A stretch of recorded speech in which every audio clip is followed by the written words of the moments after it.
అండి. Welcome back my channel. ఈరోజు నేను బ్లాక్ చనా దాల్, దీన్నే నల్ల శనగలని కూడా అంటారు కొన్ని ప్రాంతాల్లో. మన వైట్ శనగల కన్నా ఇది చాలా టేస్టీగా ఉంటుంది. అది నేను చూపించే ఒక స్పెషల్ మసాలా వలన. ఇది చిన్న పిల్లల నుండి పెద్దవాళ్ళందరికీ కూడా బాక్స్‌లోకి, చపాతీలోకి ద బెస్ట్ కర్రీ అంటే ఇదేనండి.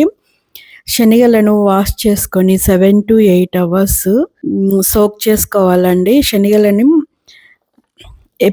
మనం అప్పటికప్పుడు చేయలేమండి. కంపల్సరీ మనం నానబెట్టుకోవాలి. ఇలా 2 ఒక్కలయ్యేటట్టు నానబెట్టుకోవాలండి. ఇప్పుడు ఈ శనగలను కుక్కర్‌లో వేసి ఒక కప్పుకి 2 కప్పుల వాటర్ వేసుకొని 2 బే లీవ్స్, 2 యాలకులు, 2 లవంగాలు, 1 స్పూను నెయ్యి, తరిగిన అల్లం, ఆనియన్ కొంచెం పెద్దగానే కట్ చేసుకోండి.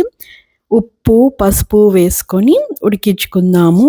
ఇక్కడ నేను 2 విజిల్లు వచ్చేంత వరకు ఉడికిచ్చాను. తర్వాత విజిల్ తీసి నేను ఒక 10 నిమిషాలు ఉడకపెట్టేసి ఉంచాను అన్నట్టు. ఇలా చేసినట్లయితే మన శనగపప్పు మెత్తగా ఉడుకుతుంది. ఒకసారి ఓపెన్ చేసి ప్రెస్ చేసి చూడండి, ఇలా మెత్తగా అవుతుంది నేను చూపించిన విధంగా.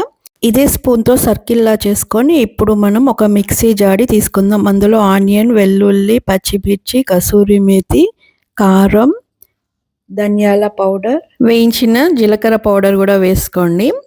తర్వాత దీంట్లోకి పసుపు, ఉప్పు వేసుకొని మనము ఉడికించినటువంటి ఆనియన్, శనగల్ని ఇందులో ఒక 2 స్పూన్లు వేసుకుంటున్నాను. అదేవిధంగా ఇందులో ఉన్న వాటర్ని మాత్రమే వాడుతున్నాను.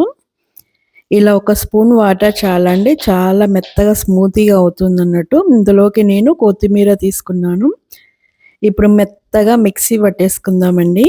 ఇక్కడ నేను 2 టమాటాస్ తీసుకున్నాను. వాటిని ప్యూరీ చేసి పక్కకు పెట్టేసి ఉంచుకున్నాను. ఇప్పుడు ఒక బాణీ తీసుకొని 4 టేబుల్ స్పూన్ల ఆయిల్ వేసి జీలకర్రను వేసి వేయించుకోండి. తర్వాత మన ఆనియన్ని చిన్నగా కట్ చేసుకొని వేయండి. ఇది గోల్డెన్ బ్రౌన్ వచ్చేంత వరకు వేయించుకోవాలండి. గోల్డెన్ బ్రౌన్ కలర్లోకి వచ్చాకనే మన మసాలాని యాడ్ చేయండి.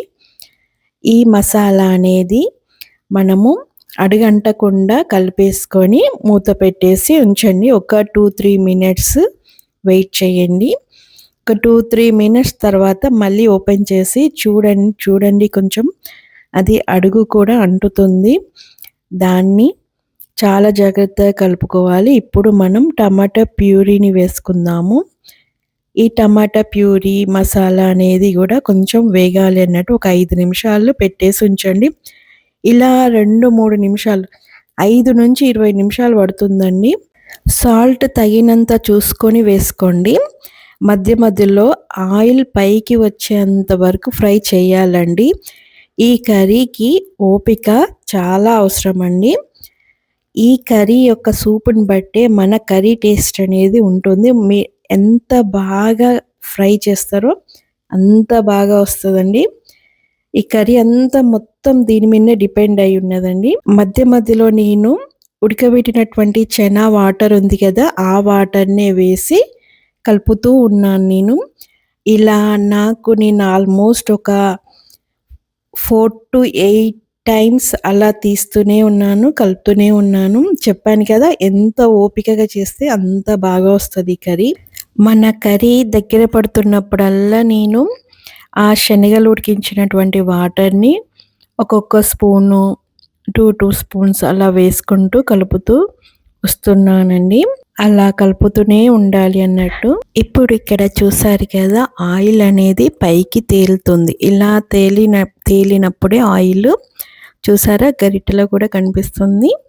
ఇలా తేలినప్పుడు మాత్రమే మన సూప్ అయిందని తెలుసుకోవాలి. ఇప్పుడు మనం మన శనగలని యాడ్ చేసుకోవాలి. ఈ శనగలను ఒక 10 నిమిషాలు ఉడకబెట్టుకున్నట్లయితే సరిపోతుందండి. ఎందుకంటే అందులో ఉన్నటువంటి ఉప్పు, కారం, మసాలా అన్నీ కూడా మన శనగలకి పట్టేయాలన్నట్టు. దానికోసమని ఒక 10 నిమిషాల వరకు మూత పెట్టేసి ఉంచండి.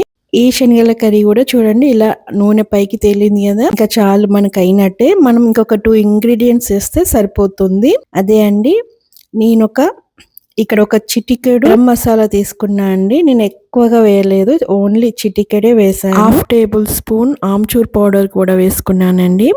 తర్వాత ఒక 2 నిమిషాల తర్వాత స్టవ్ మీద ఉంచేసి స్టవ్ కట్టేయండి. ఇంకా అయిపోయిందండి మన కర్రీ. ఇది చపాతీలోకి చాలా టేస్టీగా ఉంటుంది. ఒక్కసారి ఇది ట్రై చేసి చూసారంటే ఇంకా వైట్ శనగలు ఆ కర్రీ కంటే ఈ కర్రీ చాలా టేస్టీగా ఉంది. మరి ఇలాంటి కర్రీ మీ ఇంట్లో కూడా చేసి పెట్టండి. Thanks for watching. సబ్స్క్రైబ్ చేసుకోండి, ఒక లైక్ ఇవ్వండి.